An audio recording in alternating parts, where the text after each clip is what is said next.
Hello, everyone, and welcome to the Mindscape podcast. I'm your host, Sean Carroll. So, the internet, you may have heard of it, kind of a big deal. Good chance that you're either listening to this podcast over the internet or somehow used the internet to find out about this podcast or to download it or whatever. It's still a state of flux when it comes to how society deals with not just the internet, but technology more generally. Computers, smartphones, things like that. And one of our sharpest thinkers about this relationship between humanity and the changing world of technology is today's guest, Cory Doctorow. Cory is best known perhaps as the co-editor of the blog Boing Boing, but he's also a science fiction writer. His most recent book is called Radicalized, a collection of 4 novellas, but he's also a very prolific nonfiction writer, and he thinks deeply not just about technology, but about the law, philosophy, morality, the economics of it all. So we really get into the relationship that people have, not only with technology, but with the corporations, the powers that bring this technology to us, and the ways that they're leveraging our interest to make money for themselves, and the good parts and bad parts of that, and how we can sort of fight against it. Cory talks about these things both in his essays and books, but also in his stories, which gives him a number of different angles on these important problems. So it's a very fast, multifaceted, idea-rich conversation. I think you're going to like it. Remember that you can visit the podcast homepage at preposterousuniverse.com. And if you're interested in listening to Mindscape without ads, you can become a Patreon, which is linked from the podcast page. Patrons also get monthly Ask Me Anything episodes. You can ask me a question, I'll do my best to answer it. Of course, regular old episodes always available here for free whenever you want them. So let's go.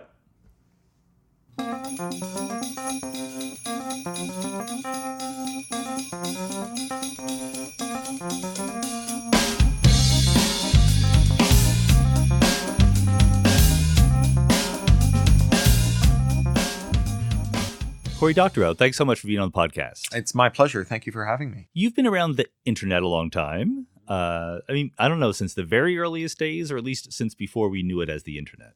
Sure. I think my first point of contact was with early networks across universities in the 70s when my dad started bringing home teletype terminals from the University of Toronto. And then on BBSs that were connected to FidoNet and through that to Usenet. Okay. So not as early as like people who helped with the TCP transition for ARPANET, but pretty early. So here's an ambitious question to start us off then. We're clearly not in equilibrium, right? The internet and the way that we use it is changing rapidly. Do you see us approaching a future internet equilibrium? Even if you can't say exactly what it is, can you imagine various forms of steady states that we will eventually reach in terms of how we use the internet, how it affects our lives, stuff like that? I think there's actually a risk of that. I would not call that a good outcome. As other people have observed, the web has become 5 giant websites filled with screenshots from the other 4. Yeah. And that domination of the web by a small number of firms that continues to shrink and who clearly carve out competitive niches for one another and occasionally compete with each other, but mostly are content to just sort of sit pat. That has been, I think, a net negative for the internet and for human thriving and for things like human rights. And I fear that the path to that becoming permanent is that regulators will observe the dysfunction of a highly concentrated internet, for example, a single social platform with 2.3 billion people on it, whose choices about algorithmic filtering and recommendation drive all kinds of negative outcomes, including, people who understand how to game the system to live stream mass shootings in Christchurch. Yeah. And that they'll say to these firms, since we can't imagine any way to make you smaller and therefore to make your bad decisions less consequential, we will instead insist that you take measures that would traditionally be in the domain of the state, like policing bad speech and bad actions. And those measures will be so expensive that they will preclude any new entrants to the market. So whatever anti-competitive environment we have now will become permanent. And I call it the Constitutional Monarchy, right? It's where instead of hoping that we could have a technological democracy where you have smallholders who individually pitch their little corner of the web and maybe federate with one another to build bigger systems, but that are ultimately, power is devolved to the periphery. Instead, what we say is that the current winners of the technological lottery actually rule with the divine right of kings, and they will be our rulers forever. But in exchange for that, they will suffer themselves to be draped in golden chains by an aristocracy of regulators who are ultimately going to be drawn from their upper echelons. Because, when you only have 5 companies in an industry, the only people who understand them well enough to regulate them are their executives. And so you end up with just a revolving door. And so the aristocracy will call upon the tech giants to exercise a kind of noblesse obligée, where they will suffer themselves to make certain concessions to the public interest at the expense of their shareholders, but in exchange they will be guaranteed a regulatory environment that precludes anyone ever challenging them. And I think that will be studied, but not for long, because I also think that if we think that Google and Facebook are intransigent today, if we give them a decade without even having to buy potential competitors to prevent them from growing to challenge them, imagine how bullyish and terrible they'll be in 10 years. So there was a little bit of a leap there that I'd like to dig into more. Certainly there's this move for the government or the people asking places like Google and Facebook to police themselves a little bit better, right? To police speech on their platforms, et cetera, Twitter. But then, so if we're making that ask, you seem to be implying that that's actually secretly giving some power to them that we should maintain for ourselves. I mean, Mark Zuckerberg said it himself, right? He went up and he said, please regulate Facebook, right? Please throw me in that briar patch. Because Zuckerberg knows that any regulation that is made to curb the worst parts of Facebook will not include as a potential remedy getting rid of Facebook, right? What Facebook and Google perceive, and the other big tech companies, including Apple, is an opportunity to becoming de facto state monopolies, comparable to, say, AT&T during the heyday of the Bell system. So there was a long time when the Bell system's dysfunctions were very obvious, right? The company had engaged in so much anti-competitive behavior that was ultimately bad for innovation and bad for individual liberty and the liberty of groups and the ability of people to coordinate among themselves and access to telecommunications infrastructure in rural places and so on. And yet no one had the appetite to break up AT&T, because whenever it was proposed, AT&T would say, well, we have been mandated to become a part of the nation's public safety and security, right? Come disasters, come crises, we are asked to be a kind of quasi-governmental entity. We need the monopoly profits that we get from our abusive practices, from expensive long distance, from insisting that everyone rent their phones month on month until they've paid for them 100 times over, from being able to decide who can plug what into the system so that we can keep people from having answering machines unless they come from us, and so on. We need those windfall profits to pay for those state-like duties. And it took, arguably like 30 years longer than it should have to break up AT&T. And unfortunately arrived at the tail end of the antitrust movement. In 1982, we finally break them up just as Reagan is dismantling antitrust. So immediately what they do is reconverge, right? So that we end up with not one telco, but 3, and they're all terrible. Anyone who has a cell phone knows that they're pretty terrible. And all run by former AT&T executives, right? They're all spin-offs of AT&T, run by former AT&T executives. It's like the Pope dividing up the new world, right? Like, it's nice that the Portuguese and the Spaniards didn't have to fight over it, but I'm sure the people they subjugated weren't happy. Ariel and Caliban, who are the feline mascots of the Mindscape podcast, wanted me to let you know how much they're enjoying Pretty Litter, their new kind of cat litter. Basically, Pretty Litter is really good at everything that kitty litter is supposed to be good at. It's made of these absorbent crystals that are really good at odor protection. They trap and conceal the odor and the moisture. It's a very clean kind of situation that you have. It's very convenient because they deliver the Pretty Litter to your door.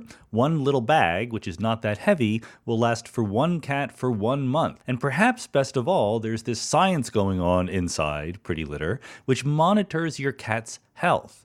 If the cat is getting some illness, some sort of sickness for which urgent medical care might be needed, the Pretty Litter will change color to let you know. So do what I did and make the switch to Pretty Litter today by visiting prettylitter.com and using promo code Mindscape for 20% off your first order. That's prettylitter.com, promo code Mindscape for 20% off. And you think that the present situation with Facebook and Google and Amazon having so much of their respective market shares wouldn't have been possible in the previous antitrust Sure. regulation? I mean, you look at Google. Google's a company that only ever made 1.5 products, right? They made a really good search engine and a pretty good Hotmail clone. And then everything else they do is a company they bought.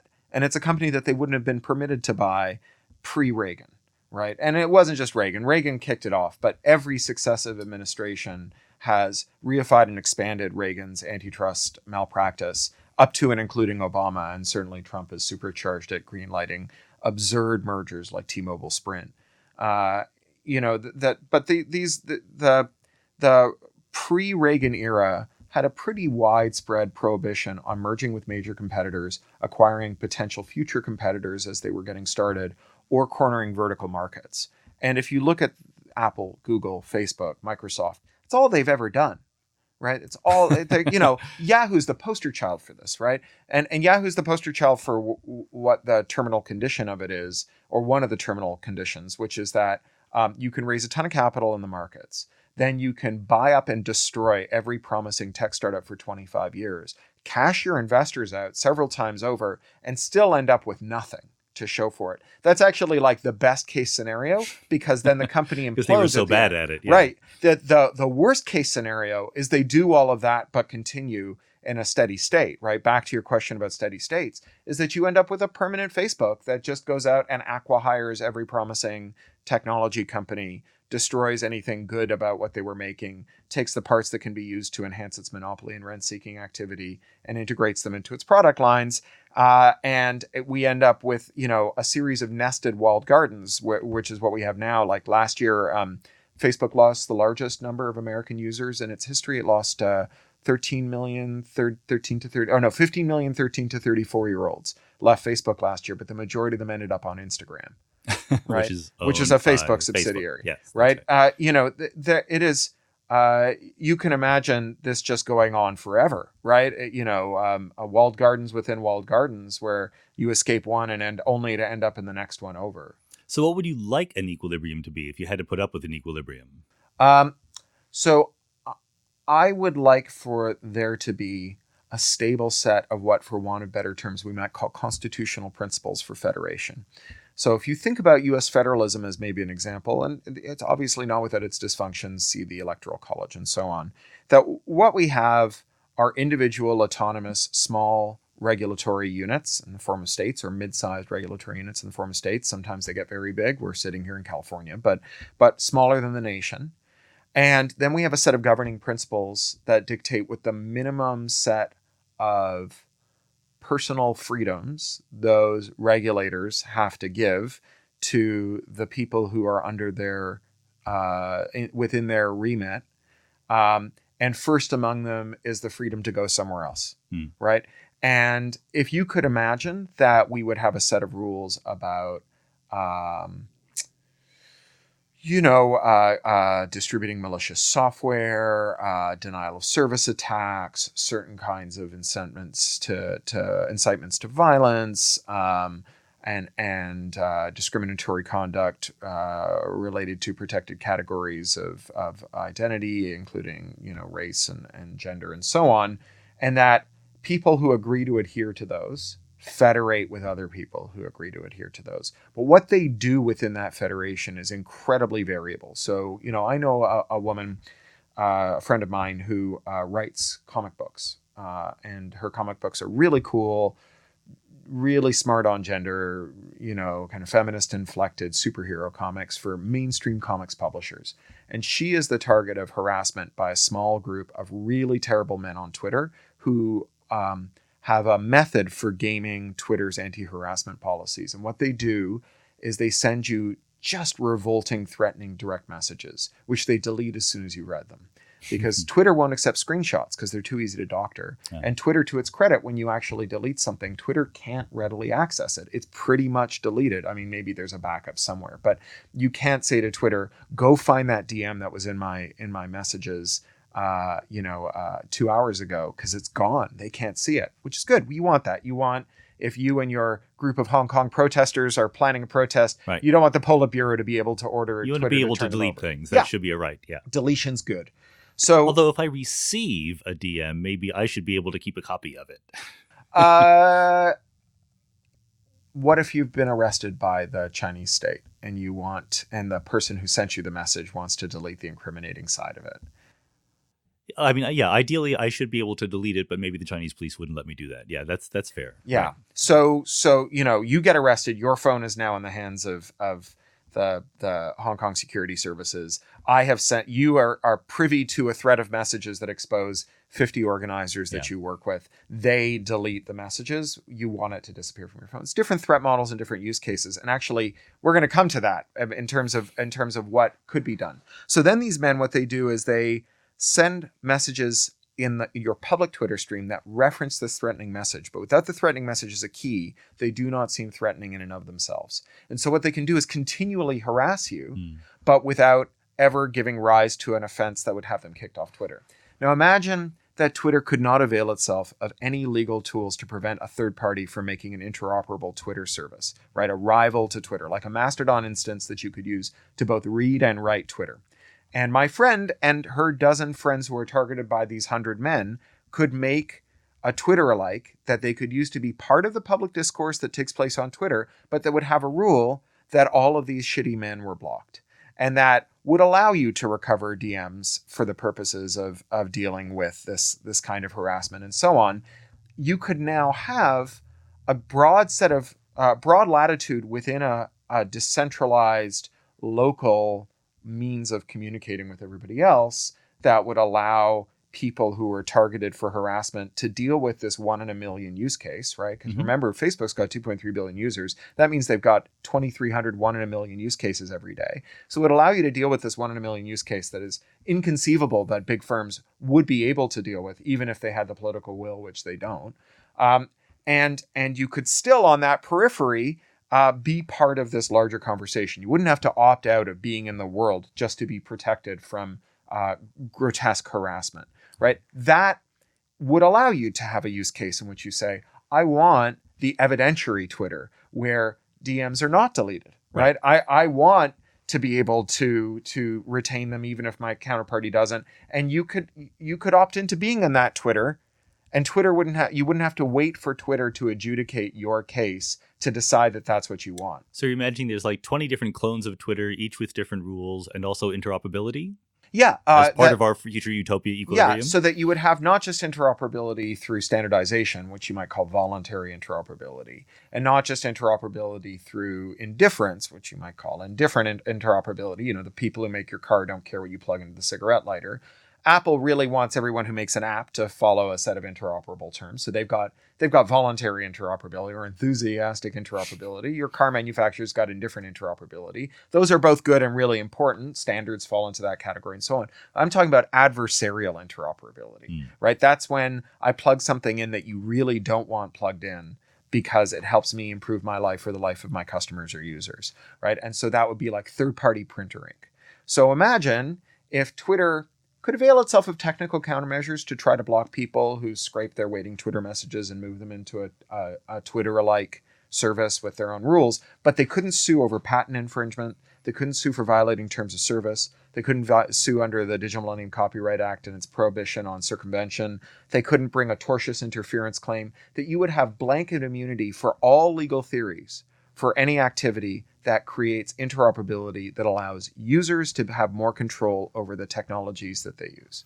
And I get the impression that this is not what these companies want. I mean, Facebook used to allow me to just forward my tweets and post them on Facebook, but they cut off that ability. I presume it's because they don't want too much interoperability. Well, I mean, Facebook went further than that. Facebook, when it launched, had a tool that would log into MySpace, pretend to be you, use your login and password, get your waiting MySpace messages, put them in your Facebook inbox and let you reply to them, right? Because that's how they solved the collective action problem of, well, Facebook is better than MySpace, but my friends are on MySpace. I can't leave MySpace until my friends are on Facebook. They won't leave MySpace until I'm on Facebook. Yeah. We're all stuck here within MySpace. They just let you have one foot on either side of the walled garden, right? Now, Facebook, having done that, sued a competitor called Power Ventures that made exactly the same tool that would allow you to read your Facebook messages and your LinkedIn messages and your Twitter messages all within one interface and get you away from Facebook being able to observe everything you do, spy on you while you're doing it, and then, use that information to target ads. And what was the grounds for the lawsuit? It's the Computer Fraud and Abuse Act. So the Computer Fraud and Abuse Act was passed in 1986 after Ronald Reagan watched the movie War Games and panicked. The federal prosecutors have been champing at the bit to have a more expansive definition of cybercrime and hacking. They arrived at a definition that was so expansive that it's effectively without limits. They said that anytime you exceed your authorization on a system that does not belong to you, that you potentially commit a felony, right? Now, that sounds like a reasonable thing on its face. If you work at the video store and your boss gives you the right to check in and out videos, but doesn't give you the right to go back and get the home addresses of the cute customers and go stalk them at home, then, you've exceeded your authorization. But today, authorization is terms of service, right? It's that sprawling novella of garbage legalese that no one's ever read. And it boils down to by being dumb enough to use this service, you agree that we're allowed to come over to your house and punch your grandmother and wear your underwear and make long distance calls, right? And so Facebook argued that Power Ventures had violated its terms of service, and in so doing had violated the Computer Fraud and Abuse Act. They built on a decision that Blizzard had gotten, the World of Warcraft people, over an interoperable game server called BNetD. Now, that law is being eroded, or that precedent is being eroded. LinkedIn just lost a court challenge against a competitor called HiQ that scrapes publicly available LinkedIn data to create analytics for employers. And that was fine with LinkedIn for a while. And then LinkedIn launched its own analytics product and shut down HiQ and sued them. And the court not only found that HiQ was not violating the Computer Fraud and Abuse Act, they actually ordered LinkedIn to not take technical countermeasures to shut down HiQ, to allow HiQ to continue to scrape the service. So, that legal theory, that exotic legal theory, which was very expensive and hard won for Facebook, chilled a generation of technologists, right? This is why venture capitalists call Facebook's business, which grows year on year by double digits and is generating billions of dollars in profits. They call that the kill zone, right? Under normal market conditions, you would expect that if you had double-digit year-on-year growth for a multi-billion-dollar business, that people would be very excited about figuring out how to take your 1,000% margin and offer the same service at a 500% margin.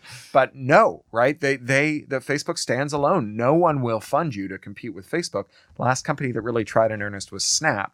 And Facebook used an acquisition of theirs, an acquisition that would have been illegal prior to Reagan, a company called Onavo that made a deceptive battery monitor that actually monitored everything you did on your phone and sent the telemetry to Facebook to discover that Facebook's users were downloading and installing Snap, and to then gather in fine detail how Snap was being used. And Facebook used that to both buy and tweak Instagram to become a direct Snap competitor. Right. I'm trying to think if I had this battery monitor. When was this happening? It was about 7 years ago. Okay. Onavo then morphed into a surveilling VPN, which is like the most ironic piece of product. But it's a VPN that keeps what you do private from your ISP, but spies on everything you do and sends it to Facebook. So there's examples of adversarial interoperability just because the company really tried to do it. Like Apple made software where you could read Microsoft Word documents. But you seem to be suggesting that there's also legal issues here. Is it true that if Facebook just tried hard enough on the tech side, they could prevent this kind of interoperability? Well, that's, I think, a thing that Facebook would say. They would say, you don't need to take away our legal defenses. We have a monopoly on the smartest technologists, and so we will always win. But that's not what they did, right? They didn't just shut down Power Ventures. They sued Power Ventures, right? It's not like lawyers are cheaper than programmers, right? Maybe they just wanted to make an example. But I'm inclined to think that the legal issues are the real chilling effect. It's a truism in information security that defenders have a harder job than attackers, right? If you are building a wall around your castle, that wall needs to be perfect. If I want to knock it down, I need to find one mistake you've made, right? And so that asymmetry makes life very, very hard for defenders. And, the fact that Facebook is supporting 2,300 one in a million use cases every day means that detecting bots and distinguishing them from users who are just doing things that are weird is very hard, right? The total scope of what passes for normal user activity among Facebook's 2.3 billion user pool is so broad that there's just plenty of latitude to make scrapers that look like a user somewhere. I wonder if a lot of people on the legal side have this, the example in mind of Internet Explorer, where it was thought to be a monopoly, and there were a lot of legal maneuvers to sort of break up that monopoly. But in retrospect, it kind of wasn't, because it was very easy to replace it with someone else. Do a lot of people think that Facebook will just be replaced organically by better competition, or is this truly a different situation? So it's an interesting question about what happened with Explorer. Explorer was at the heart of an antitrust lawsuit that ultimately did not succeed. But Microsoft insiders say that what happened through the antitrust enforcement action was that it changed the internal calculus inside the boardrooms at Microsoft. That Microsoft, like every other big institution, has a spectrum of attitudes and ideas about products and the best way to launch them into the market. But historically, people who said we should do things that would be illegal under antitrust law always won the argument, because every time Microsoft did that, they gained market share. And they won, yeah. And then you have the antitrust action. And the antitrust action against Microsoft is really interesting because it was the first one where the depositions were video recorded and released to the public.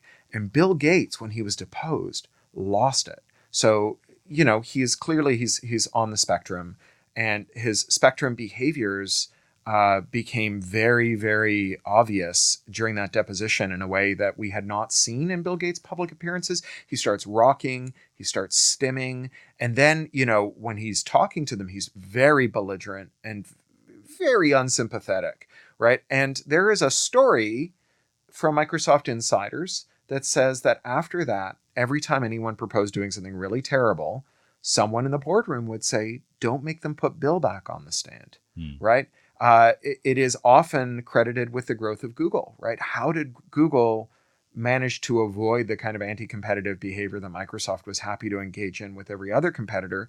Well, it might have been that they were stayed by, what you might call the policeman inside, right? The internalized belief that if you did this, that you would face terrible consequences. Certainly that seems to have been the case with IBM. So in 81 or 82, and when IBM was creating the first PCs, its first PCs, they did a bunch of things that were uncommon for IBM. So one was that they used commodity components. And this is a company that had been known to make its own machine screws that were proprietary for their mainframes. They also did not sue Phoenix, the company that reverse engineered their ROMs and re-implemented them so that Compaq and every other PC manufacturer could make PC clones. Now, that year was also the year that the DOJ was finally stepping back from a 12-year antitrust enforcement action against them over mainframes that only ended because mainframes ceased to be a line of business for IBM. Getting them for antitrust over mainframes would be like, have that monopoly. Go ahead. Yeah, your gutta percha monopoly is safe, right? Yeah. And again, there are lots of people who say that the reason that IBM did these extraordinary things is that the people in the boardroom who had historically said, let's not use bullying tactics against our competitors. Let's use commodity components because it allows us to iterate faster. And even though we don't control the whole supply chain, we can do more. That those people started to win the arguments after 12 years of being batted around up and down the 12 miles of dirt road by the DOJ. Finally, they were starting to win the arguments. I want to pause for a second to talk about Joybird furniture. In this day and age, we live in a customizable society. You can pick and choose what you want, get it delivered to your home, and furniture should catch up to that. That's what Joybird is doing. They basically offer you the options of making your own design for the furniture. With over 50 options for leather and fabric, 3 different shades of wood, and over 250 unique silhouettes, you can do the math. That's over 37,000 different kinds of pieces of furniture that you can get. So you can basically design furniture that matches your own personal style for your home or your apartment. And the best thing is, if you don't like it, you can return it. There's a 365-day home trial. So rather than going to a showroom and picking over things that just happen to be there, you can design what you want online, have it delivered, and then see how it fits.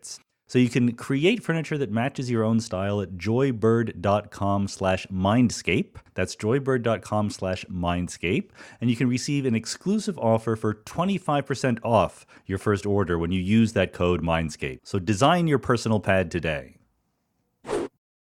Is there a problem that people seem to maybe like living in walled gardens, or even they like sort of handing over some of their property, the rights to use their own property to these major corporations, like, with phones and TV services and so forth. So if that were the case, we wouldn't need countermeasures, Yeah. right? If people loved paying extra for ink because they knew it was reliable, then printer manufacturers wouldn't have to take all those countermeasures to prevent third-party ink.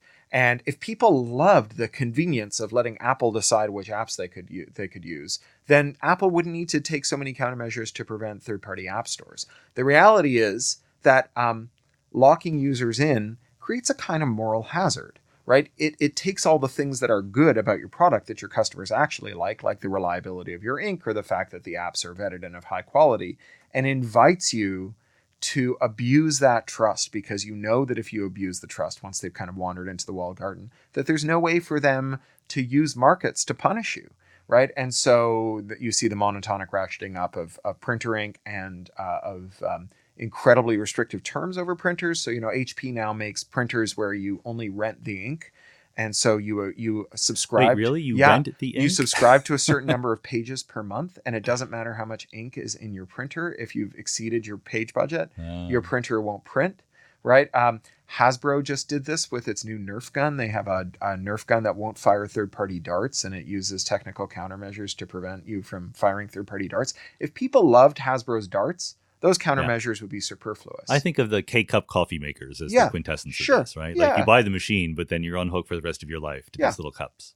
Yeah, and if it's true that that's what people want, you wouldn't need a patent, and you wouldn't need copyright enforcement. You wouldn't need terms of service. You could just rely on your customers' incredible adoration for your product.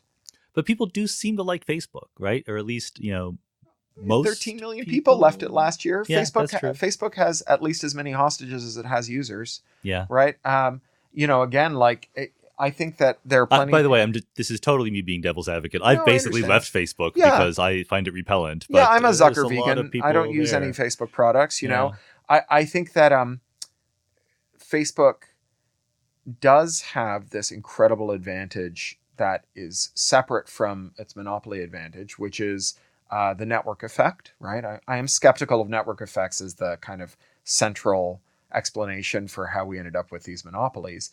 But the network effect of everyone on your kid's Little League team is using Facebook to organize games means that you either take your kid out of Little League or you get a Facebook account. That clearly works to Facebook's favor. The monopoly part is that it's not hard to imagine a third-party service that would allow you to monitor the things going on with the Little League game while not having to have a Facebook account.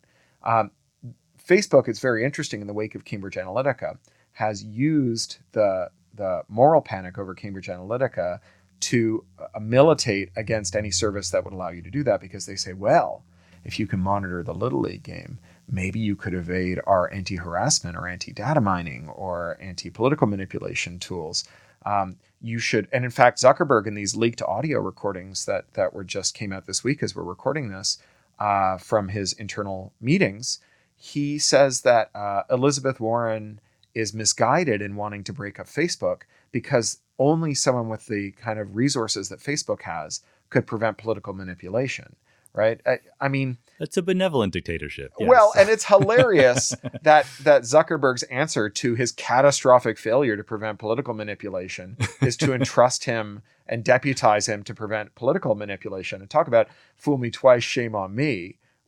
And I love the prevalence these days of when you're trying to sign up for a new service, they give you the option of logging in with Google or logging in with Facebook. And I think that I was trying to do one just the other day, that those are the only two options. Like, I couldn't create an account on this service. And that just seems to be handing myself over to these big companies. But I mean, this is why I keep pressing on this, because the convenience of it must be attractive to a large fraction of people, even if there's others who don't like it. They just live on Facebook and let Facebook handle everything. Yeah, but there's I think you've got an or where you want an and, right? You could have Facebook manage all your logins. Yeah. And you could have the ability to take all that stuff outside of Facebook and put it somewhere else if you decided that Facebook wasn't a good steward of your stuff. And if that were the case, right, if Facebook could not prevent that, then they would be incentivized to be more respectful of your privacy and your attention and your data, right? as our conservative friends like to remind us, incentives matter, right? Facebook has no incentive to treat you with dignity because they know that you're stuck. It's like that old Lily Tomlin sketch about the phone company, right? We don't have to care. We're the phone company, right? Yeah. Facebook doesn't have to care. Even if you leave Facebook, you will become an Instagram user. Why would Facebook ever care? And it sounds like the only way to really have change here is through legal means. Or, I mean, it's not going to be small actions by groups of users complaining, right? So I think that Larry Lessig's framework for change really works here, that the four drivers of change are code, what's technologically possible, law, what's lawfully permissible, norms, what's socially acceptable, and markets, what's profitable. And clearly competing with Facebook could be profitable, right? That under normal circumstances, markets would actually go a long way to correcting the worst excesses of Facebook. But there are legal impediments to those corrections. Now, the fact that there are businesses like Snap that are really pissed off at Facebook and like Yelp that are really pissed off at Google over their anti-competitive behavior means that there is a commercial constituency to push for legal reform. So it's not just consumer rights groups that are doing this. Now, I don't think that Snap or Yelp are going to be any better stewards of their power than Facebook is. I'm not a tech exceptionalist, right? I don't think that tech executives are either so virtuous that they can't be regulated or shouldn't be regulated, or so venal that they will always be wicked. I think that they are everyday sociopaths, and incentives matter. And if you let them get away with murder, then they'll have blood on their hands, right? So I think that although we have these commercial constituencies that will militate for legal reform, that are the eyes on the prize should be about a much more pluralistic world where you have lots and lots of people doing it. And that's where things like technology come in, right? Because one of the things that we know is that whole products can be replaced with small scripts, right? That a lot of times users have taken something that started off as like something a network administrator would do to automate the most boring parts of their job and just turn it into a thing that they do all day long that just makes stuff happen, right? And so users, given access to easy technology that toolsmiths can make, that the laws don't threaten, that people have an understanding of the need for because they've had a normative shift, that we can affect gross changes in user behavior. The risk is to just put this all down to individual choice, right? It's the same as with climate change, right? That the reason we have climate change is not because of your lack of recycling diligence. And the reason we have Facebook is not because you individually didn't choose to leave Facebook. That these big social factors that are at play are what has created this dominance for Facebook. It's what's created the social crisis, the climate crisis. And averting it does require individual action, but that individual action is to join groups and to use those groups to affect social scale change, right? That, it's not going to happen in your blue box. It's going to happen at your city hall meeting, at the ballot box, in the streets. That's where the change is going to come from. And you've written about this stuff in numerous venues and genres. And one of them I need to mention is science fiction. And you have a new book out called Radicalized. And my favorite story in it was it Unauthorized Bread? Unauthorized Bread. Unauthorized Bread, which deals directly with this idea of the company having the right to let you do things. Why don't you tell the audience a little bit? Yeah, Unauthorized Bread, it's a story about people in refugee housing that has been created as part of a variance to a property developer who wanted to build a luxury building and wanted planning permission to add extra stories to it over the limit. And they said, yes, you can, but some of those stories have to be subsidized. They have to be below market rent. And this happens all the time. And just as with those buildings, there's a pour door, a different lobby. Certainly for the here in people. LA, we get a lot of this. And New York, London, all over the place. So you don't go through the marble lobby with the doorman. You go literally around the back where the garbage cans are. But they go further. The elevators won't stop for them unless there's no one from the above market rent side or the market rent side that wants to use it. And then every appliance in the pour floors is designed to extract revenue from those people. That the dishwasher only washes authorized dishes, and the laundry machines only wash authorized clothes, and the toasters only toast authorized bread.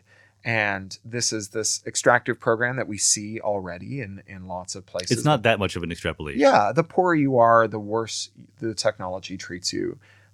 from the subprime credit card you have, which has been tuned with algorithms to maximize the amount of penalties that you end up paying, all the way down to your subsidized cell phone, which will cost you more and come with more shovelware and spyware than the full market phone that you buy.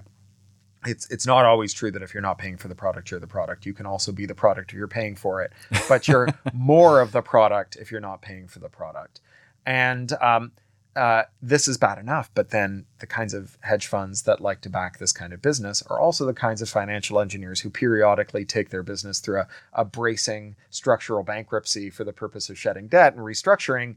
And that means that all the servers stop working one day, and that means the appliances don't work. And this incentivizes the protagonist of the story, a Libyan refugee named Salima, to look up how to jailbreak her appliances. And the experience is so fulfilling. So that she can toast her bread. So she can toast her bread. But then because it feels good, right? Because seizing the means of computation just feels right, she teaches other people how to do it. And it kind of sweeps the building like wildfire.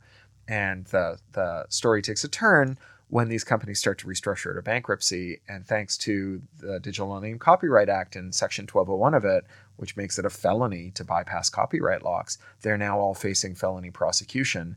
And if you're a refugee, that can mean losing your refugee status, and that can mean death. And so suddenly the stakes go from which bread can I toast in my toaster to life or death.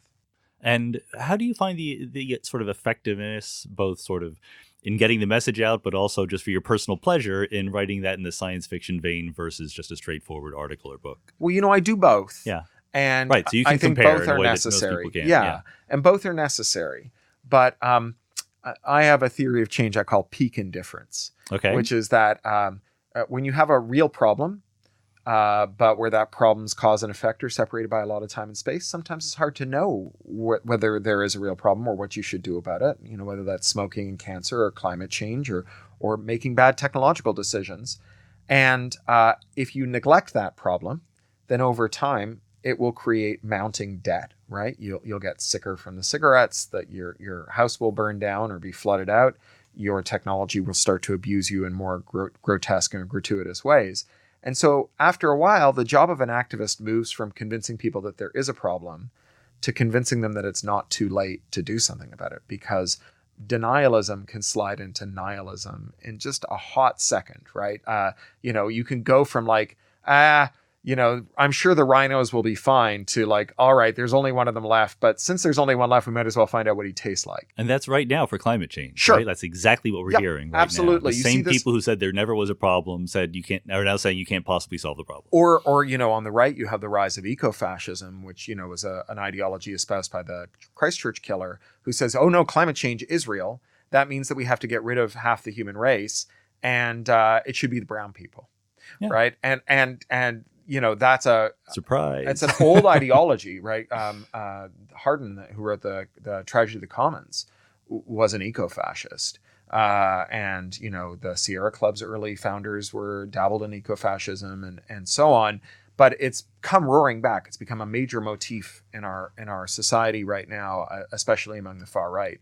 So the thing about peak indifference is that the sooner you can reach that moment, the sooner you can reach the moment where a critical mass of people acknowledge the existence of the problem, the easier it is to avert nihilism, because the more wiggle room you have to take action to improve things, right? The less policy debt you've incurred, and the less obvious policy bankruptcy seems, the less inevitable the policy bankruptcy seems.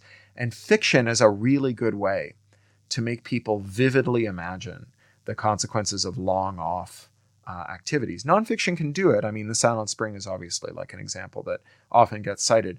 But, if you think about the role that, say, 1984 played in our privacy debates for 50 years, where, the abstract question of privacy, well, if there were cameras everywhere, I would feel different and some of my activities would be chilled, is a very bloodless argument. But that is an Orwellian notion. Imports by reference the entire visceral experience of reading 1984. It takes the dry skeleton of the argument and puts blood and flesh and muscle on that skeleton and makes it very, very literally visceral. And maybe reach different audiences also. I Sure. mean, it's absolutely one of the issues in the modern age that different audiences are getting their information from different places, Yeah. right? And one of the interesting things about climate change, for example, is how it's become this tribal marker, especially within the United States. There's a lot of my understanding is there's a lot of conservative parties worldwide who's like, well, of course the climate is changing. Like, why would we deny that? But in the US, it's become something where if you're on this side of other political debates, you have to deny climate change. Yeah, and I think that the fragmentation of our beliefs is important, but overrated compared to the fragmentation of our epistemology, of how we know what to believe in. That in a complicated technical society, we long ago had to put away the idea that you would just ask a trusted person what was true, and instead we have trusted processes, right? That there are reasons that people of goodwill might disagree about the technical answer to hard questions like what food preparation techniques will allow you to eat your dinner without dropping dead before breakfast, or which pharmaceutical products are safe to use and under what circumstances, or is the reinforced steel joist that's holding up the roof over our head of sufficient strength and flexibility to keep us all from dying from the roof falling on our head? Or did the manufacturer of this jumbo jet actually put in the right safety Right, mechanisms? right. Or, is the tailpipe of your car pumping out so much NOx that it's going to kill you? All of those things are questions that we can't hope to navigate individually. Like even if you had the media literacy to know which scientific journals are trustworthy and which ones aren't, and the statistical literacy to evaluate studies to see whether they were performed well, you wouldn't have the domain expertise to then actually look at the technical particulars of all of those studies to evaluate them. But we have a process, right? We have truth-seeking exercises where independent adjudicators hear from multiple experts. They listen to the competing claims. They explain their reasoning when they come to a conclusion. They are bound by strict ethical guidelines about how they can be related to the parties whose claims they're hearing. And there is a process for appeal if new facts come to light or if the process was revealed to have had flaws, right? But that process has become increasingly fraught, right? The ability of truth-seeking to actually look for the truth is now cabined by the extent to which the truth gores a billionaire's ox. And so truth-seeking has become something of an auction. And that is really problematic. I mean, you alluded to Boeing and the 737 MAX. The 737 MAX was a decision by an expert body that Boeing could self-regulate certain elements of its safety features. Right? That was like wrong on its face, right? It should have been obvious that that was wrong. The reason they came to that conclusion. The incentives matter. Right. And the reason they came to that conclusion is because aerospace is super concentrated, and Boeing has been self-regulating for a very long time because all of the regulators are drawn from its executive ranks or the ranks of its direct competitors, right? Who are, when there's only 5 companies left in an industry, all the executives in each company used to work at the other ones, right? So, it's that there you really end up with just one company. So, you look at the FCC, the good FCC chairman we had under Obama, Tom Wheeler, was a Comcast lobbyist, and the bad FCC chairman we have under Trump is Ajit Pai is a Verizon lawyer, right? When truth-seeking becomes an auction, you are cast into an epistemological void, right? Where literally you could die because you don't know what's true and what isn't. Pharma being a really good example, right? People who don't believe in vaccinations, I think, are wrong. But the story they tell of why they shouldn't trust vaccines is right. They say the pharmaceutical industry is super concentrated. It's run by financialized management elites who don't care if they kill the people who take their products. And the regulators who are supposed to regulate them actually let them get away with murder. And, as Exhibit A, I would cite the opioid epidemic, right? And understanding why claims that the conclusions that our truth-seeking exercises have come to about vaccines are true, and the conclusions that they came to about opioids were false, because the reason we have the opioid epidemic is not just because of the Sacklers and Purdue Pharma. It's because the NIH and the FDA allowed tainted evidence to produce guidance about the safety of opioids that was wrong and should have been understood to be wrong, right? It wasn't even a particularly good forgery. The majority of it all cited back to a 5-sentence letter sent by Boston University Dr. Jick to the New England Journal of Medicine in the 1980s, where he observed in a qualitative but not quantitative way that the patients in his hospital were not becoming addicted to opioids when used for pain relief at the rate predicted by the literature as it existed.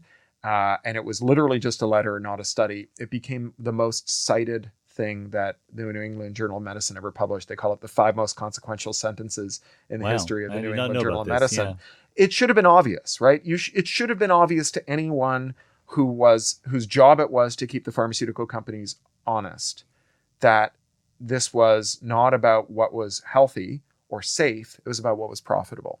And so you can't really fully fault vaccine denial, because the shape of the vaccine conspiracy, the alleged vaccine conspiracy, is the shape of a real conspiracy. Yeah. The opioid conspiracy. And sometimes there are conspiracies, right? Yeah. Increasingly, there are conspiracies, right? So, there's a widespread belief among some African Americans that in Katrina, the reason that the black parishes were flooded was that the levees were dynamited to spare the white neighborhoods.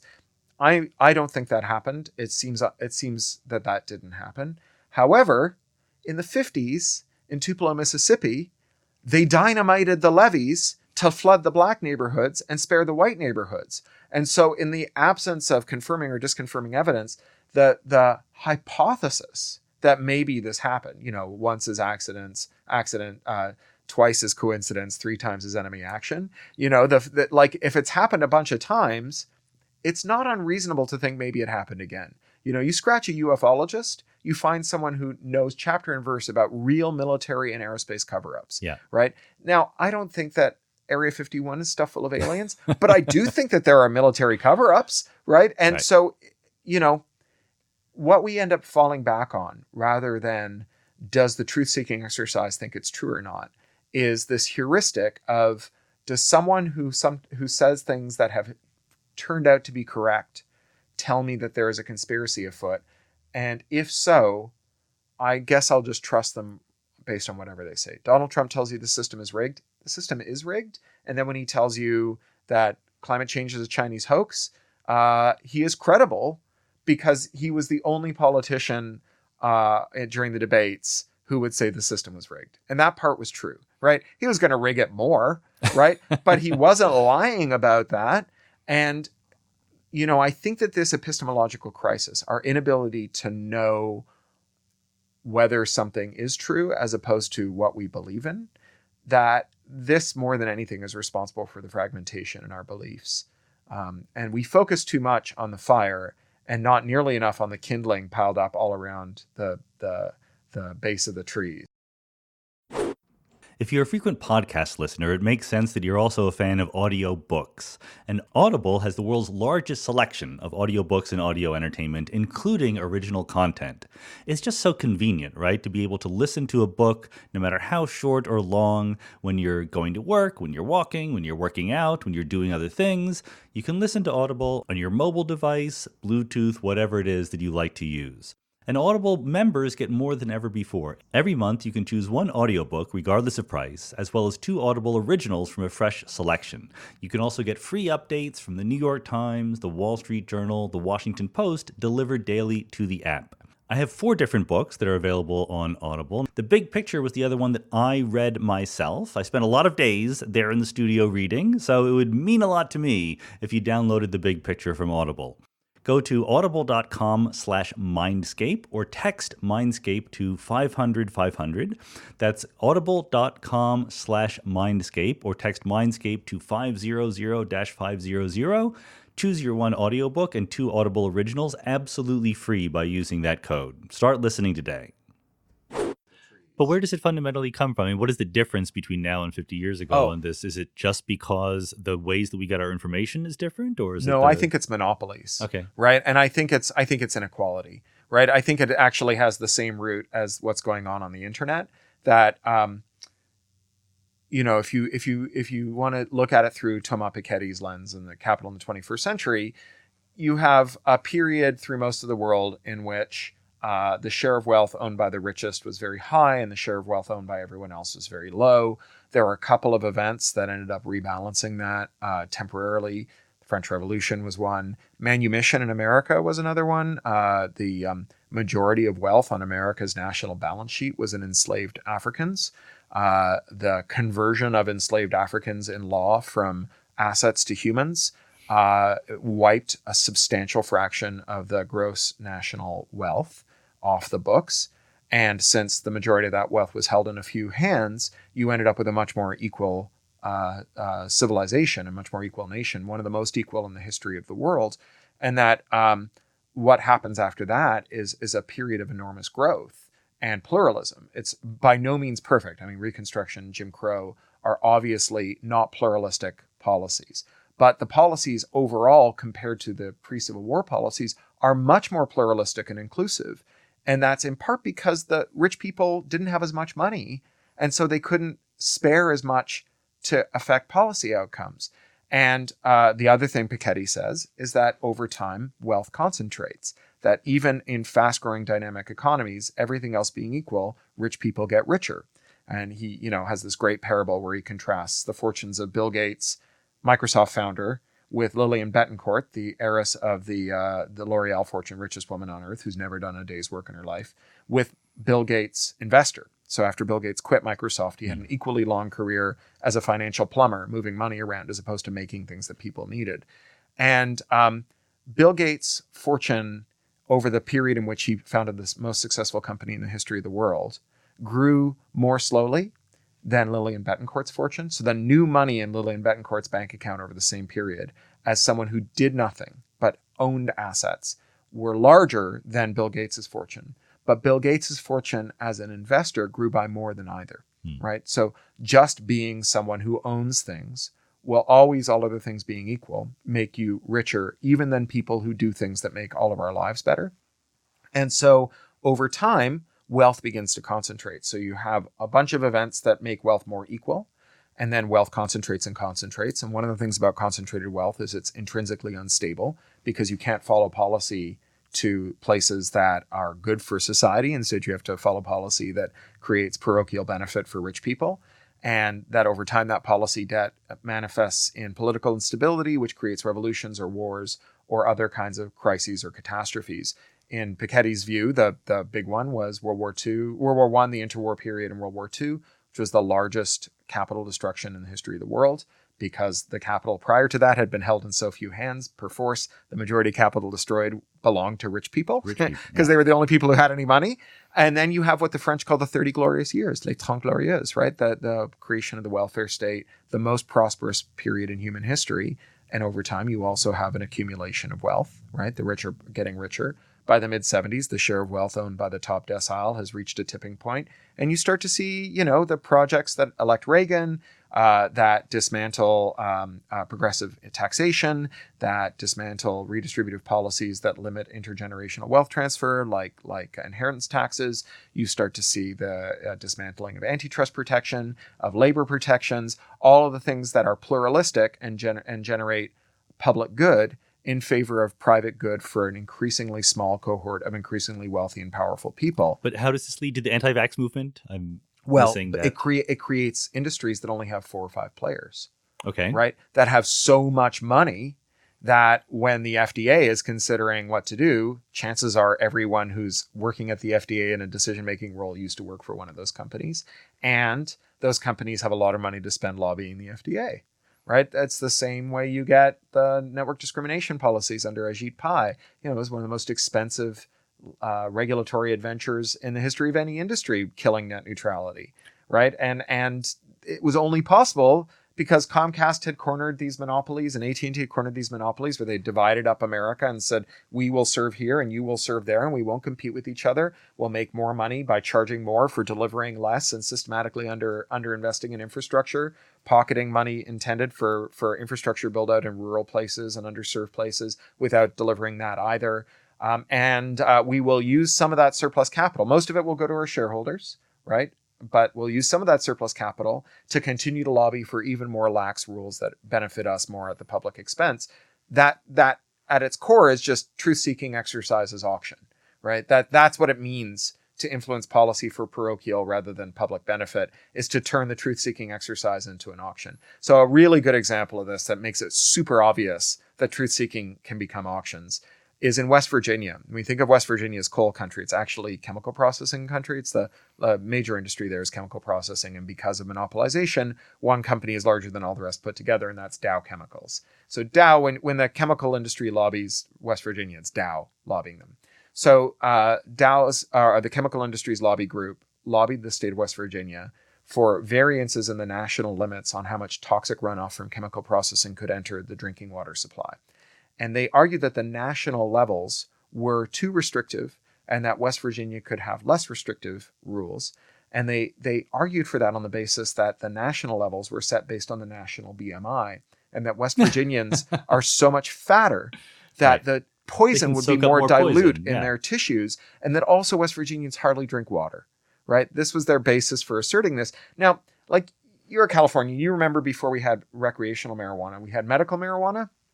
And in theory, you could only get medical marijuana if you had a condition that demanded it. But in practice, there was a box on the form that you were supposed to write depression or trouble sleeping or glaucoma in. Promise. And then they would hand you the medical marijuana card. The actions of Dow Chemical and their lobby in West Virginia are the actions of a company that knows that they don't need a good reason. They just need a reason, right? They literally could have written, my daughter, I was helping her with her math homework last night. One of the questions was like, evaluate whether, y equals x squared would produce this point on a line and explain your reasoning. And she said, no, because I said so, right? Well, that's reasoning. Yeah. If it is the action of a firm that understands that in truth-seeking exercises, all they need is to say, because I said so, and that is reason enough. So, but just to make it super duper clear, so in one part of the story, the monopoly power leads to corporations or interests that want to promulgate a line of truth, but there's also a reaction against it because you don't know who to believe anymore, and so that's why. So there's no big corporation that is promoting anti-vax, but it becomes an epistemologically respectable position if you can't believe anything you hear. Yeah, it becomes. So what we have to fall back on is someone who sounds trustworthy, rather than a process that is legitimate. And someone who sounds trustworthy can be someone who tells you a true thing and then says a bunch of false things. Right. I once had a meeting with this guy, David Allen, who wrote this great productivity book called Getting Things Done. It's a really good book. And I read it, and it helped me get a lot more things done. It's, how to use cool checklists to manage your time. And I said, where'd you get the core method? How'd you develop it? And he said, I took all the best stuff from Scientology. Because when they make you a Scientologist, the first thing they do is teach you a bunch of stuff that works, and then they start sucking money out of your wallet, right? Con artists, they call this putting someone on the send, right? So when you fall under the spell of a con artist, the first thing they do is pay you, right? They get you to like participate in a scam where you win. And they say, let's now that you see that the scam works, we're going to put you on the send. Go home, cash out your kids' college fund, get a second mortgage, and empty your 401k and come back and we'll do it again, right? So this is putting you on the send, right? Donald J. Trump says the system is rigged, and you go like, kind of is rigged. It is rigged. Yeah. And then he puts you on the send and he says, climate change is a Chinese hoax and it's all immigrants' fault. And, like the fact that he's told you one true thing makes the other things more credible. It's like Douglas Adams and the towel, right? If you're in the Hitchhiker's Guide to the Galaxy, if you have a towel, people will go, gosh, if he's got a towel, he must be really prepared. And then if you say, well, I've lost my toothbrush and my soap and my shampoo and my backpack and my rail pass, they'll give you everything else because you've got the towel. You have that credibility. So is there a strategy at the individual level for dealing with this world we're in where it's harder to know who to trust? I think that ultimately that is the great crisis, right? Yeah. That without that, it is very hard to know what to do and when to trust someone. And, I can't evaluate all the truth claims that I need to get on the right side of in order to survive and thrive, right? To know whether or not the index fund that my 401k is in is being run by grifters, and to know whether or not the Common Core curriculum that my daughter is going through is going to prepare her adequately for life. All those things, like I can't personally evaluate the medical care. Yeah, all of that stuff. I'm a Canadian, and so medical insurance just freaks me out. And when we got medical coverage here, we let my wife's employer talk us into getting a health savings account, which turns out to be the biggest scam in the world, right? And I was like, the way you describe it sounds reasonable. And when I Google it, I get a bunch of contradictory things. And all I know is that last year we put thousands of dollars into this thing that they then clawed back. on January 1. It's like, well, what do you mean? I was saving that in case I needed a hip replacement, So the individual can do very little except band together with other individuals to lobby for structural changes. We can muddle by as best as we can. In the same way, I have colleagues in the kind of digital human rights world who talk about cryptography as a way of defending human rights, right? They say, well, if you can keep secrets from powerful states, then you can, keep them from knowing who you are and what you do and using that to punish you. And there's an element of truth to that. But defenders have a harder time than attackers, right? Eventually you will make a mistake, right? The state that wants to surveil you can afford to have 3 shifts of agents watching everything you do. Whereas when you get to hour 8 and you've got sand in your eyes and you're seeing double and you're tired and hangry and you're making dumb mistakes, you don't get to rotate another you on to make sure that you never recycle a password or download a firmware blob without double checking the hash of it, or any of the other things that you need to do to have perfect operational security. So that for me, the role of cryptography is not to create a kind of stable demimonde that lives alongside an unaccountable, illegitimate state. It's to create a kind of temporary shelter that we can hide under while we organize to make the state more accountable and legitimate. That, ultimately, all of us are vulnerable to what's called rubber hose cryptanalysis, right? Your cipher may be so strong that all the computers in the universe, every hydrogen atom in the universe turn into a computer guessing what your password is or your passphrase is, would run out of universe before you ran out of passphrase combinations. But if someone can tie you to a chair and hit you with a rubber hose until you tell them the passphrase, it doesn't matter, right? So what you need is not just cryptography, but you need the rule of law. You need for it to be illegal for your government to kidnap you and tie you to a chair and hit you with a rubber hose. Now, cryptography can help you defend yourself against a legitimate state to organize to make that law a reality, but not forever, right? And so really there is no substitute for the legal code that sits alongside the technological code.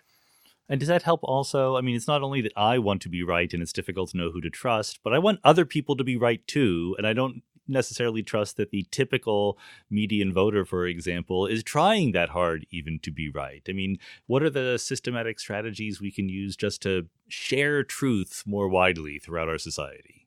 So I would disagree with that characterization. Okay. I mean, there are some people who are on the sidelines of some of these questions, right? People who don't feel strongly one way or another about vaccines, but they do what the doctor tells them. But you will be hard pressed to find a casual anti-vaxxer, right? Anti-vaxxers aren't anti-vaxxers because they don't care about the truth.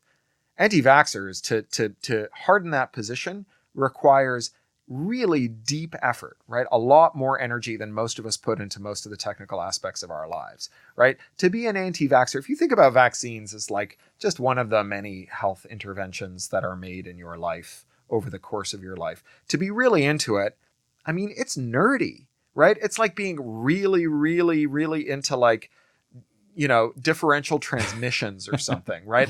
Not just into cars, right? But into a really specific kind of spark plug, right? And so it's not that those people don't care about the truth. It's that they're wrong. Yeah. And the method by which they determine the truth is flawed, which is why they're wrong.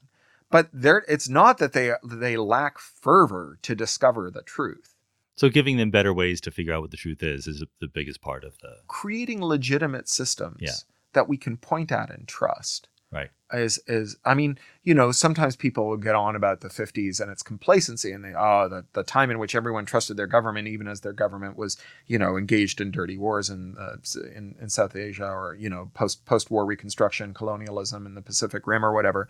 But the legitimacy of the state is a very important asset for a functional society, right? That illegitimate states create low trust societies that are polarized and that are incoherent in how they arrive at the truth. I mean, we hear a lot about Russian interference, and I think that it's overstated, if for no other reason than if a basket case failed state like Russia can tip us over into a chaotic world like the one we live in, then our world was more fragile than it should have been, right? That's Our state was more fragile than it should have been. But one thing that guides the oligarchic movement in Russia is a media strategy that is centered around making it hard to know what the truth is, right? Not just about pushing an alternate line of truth, but to making the truth itself seem unattainable. So, Putin's media strategist cheerfully admits that some of the opposition groups in Russia are ones that he's secretly funding, and that he's planted provocateurs. More noise, more confrontation. But he won't tell you which ones. Yeah, of course. This is why it is worrisome to think that maybe Black Lives Matter groups on Facebook, some of them were not legitimate or were insincere, or whatever it is Facebook calls them, because it means that everybody has to wonder whether or not the group that they're is this one legit? Yeah. Is legit, right? It's very destabilizing to our power of collective action. And so having a legitimate state, a state that is accountable and transparent and legitimate and pluralistic, is there's no substitute for it. And once you have that state and then you start to abuse it, you can coast for a while, but eventually a crisis builds up, and that's where we've arrived at. Well, right? I like to end. We're reaching the end of our time limit Sure. here. I like to end on an optimistic note. Sure. And we're not succeeding right now. No, I have an optimistic note. What's the for you. optimistic note? So there's a copyright scholar called James Boyle, who runs the Duke Center for the Public Domain with Jennifer Jenkins.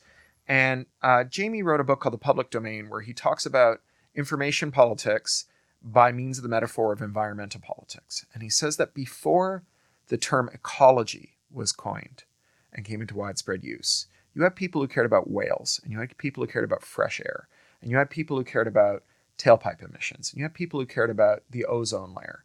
But they didn't think of themselves as all being part of one fight. They thought of these as each of them as separate fights. And the term ecology welded them together into a movement. It made every one of those causes aspects of the same fight. That we don't even have another way to describe it except to call it an ecological fight. And that is what is mobilizing millions of people in the streets, right? The people who care about climate change, some of them care about it because they care about drinking water, and some of them care about it because they care about natural habitats, and so on and so on. But they're all together because they all agree that these are facets of the same struggle. Well, inequality and monopolies and corruption have produced constituents from so many different domains for pluralistic reform. So there's one company that makes all the eyewear you've ever heard of. It's called Luxottica. They bought every single eyewear brand. First, they bought all the major retailers, Sunglass Hut and Sears Optical and Target Optical and Lens Crafters. And then they refused to carry any eyewear brand that wouldn't sell to them until they drove them to their knees and picked them up for pennies. And literally, if you've got any of the major eyewear brands, it's Luxottica. And if you bought them at any of the major retailers, it's Luxottica. And if your lenses came from Essilor, which is the largest lens manufacturer in the world, they came from Luxottica. And if your eye insurer is iMed, which is the largest insurer in America, it's also Luxottica. And they've raised prices 1,000% in 10 years, right? And so there are a bunch of people who wear glasses who care about pluralism and monopoly. But there used to be 30 wrestling leagues, and now there's one. And it's owned by this billionaire Trump donor called Vince McMahon. He reclassified all the wrestlers as contractors, took away their health care. They're dropping dead in their 50s, and GoFundMe is full of famous wrestlers begging their fans for money to pay their medical bills, right? So if you're a wrestling fan, you're with the eyewear people. Now, there are 3 talent agencies left in Hollywood, and all of the screenwriters fired all of their agents because the talent agencies are now all owned by private equity funds, and those private equity funds have decided that to increase their return on investment, that the agencies are going to start doing what's called packaging, where they package a writer and a director and a whatever, and they collect a fee from the studio for that package. And in exchange, they agree to take less money for each of their clients. And so every screenwriter in Hollywood is there for you to fight for wrestlers and eyewear. And then there's technologists who care about the web, only having 5 giant websites filled with screenshots from the other 4. And there's people who work in the energy sector. And there's people who work in finance, right? So the whistleblowers who got fired for refusing to help Wells Fargo defraud their customers. And then there's the 2 million customers that Wells Fargo defrauded, right? So over and over again, right? This is the 11th anniversary of the bailout, right? Everyone who's pissed off because their house was stolen by a mortgage issuer who used robo-signing to forge the documents needed to steal their house is there for you on this corruption fight. They just don't know it. So we are on the verge of going from denial to nihilism, right? Of going of that peak denial. We're on the verge of having a potential mass movement. And our job is going from convincing people that there's a problem to convincing them that it's not too late to do something about it. And our political discourse is shifting so fast, right? These issues are bubbling up in all the major parties. The right wing has suddenly discovered antitrust because for years and years, they're okay with it because their paymasters were getting rich from it. And then one day they woke up and they realized that if 5 tech executives decided they didn't like them, that they disappeared from the internet and thus from our public discourse. And all of a sudden, Tucker Carlson is sounding like Brandeis, right? Yeah. And so, I'm not saying first they came for the Nazis and I did nothing because I wasn't a Nazi and then they came for me. I'm saying first they came for the trans activists and then they came for the pipeline activists and then they came for the sex workers and then they came for, all kinds of people that I cared about and we did nothing. Now they finally came for the Nazis, right? And Tucker Carlson wants to do something. Maybe we can get something done. Right. And my colleague at EFF, Gillian York, is the person who tipped me off to this. And she's so right about it.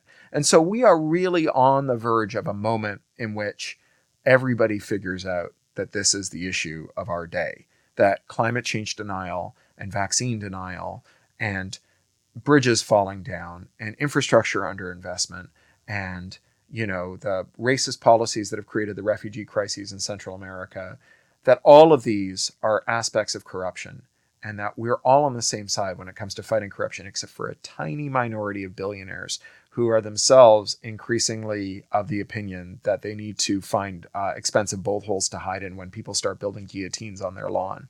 It's an interesting perspective because, when you try to cast the political battle as, soak the rich and decrease inequality, there's people who think, well, maybe I will be rich someday. But if you say break up monopolies and decrease corruption, very few people think of themselves as future monopolists. Yeah, that's right. And, yes, temporarily embarrassed millionaires have always been a problem in American politics.